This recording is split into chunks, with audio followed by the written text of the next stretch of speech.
So, Phoenix at saka NLEX, no? So, paano ka mananalo kung hindi ka maka-rebound?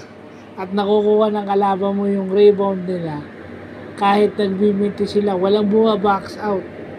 So, yung mga players ng NLEX, kahit si Robert Bolick nakakakuha ng rebound. So, mortal sin yun.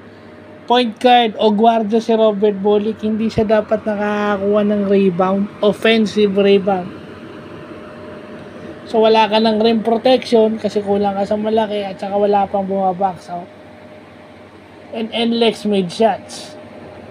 Yung Brandon Francis daw injured. Sayang kasi kung nandun yun, walang tatapat dun sa NLEX.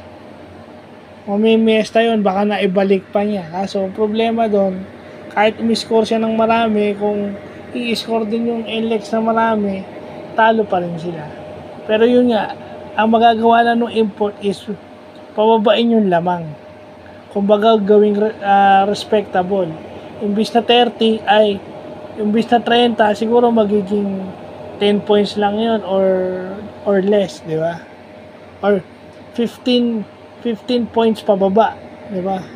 Yun na yung mga posible. So, ganun lang yun. Walang rim protection ng Phoenix.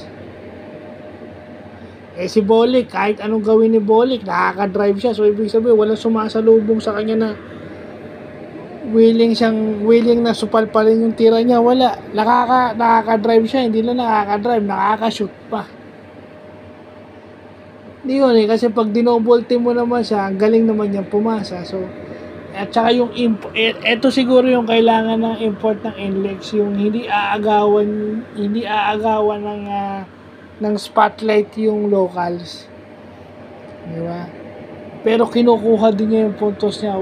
NLEX need a big import kasi kulang sila sa malaki.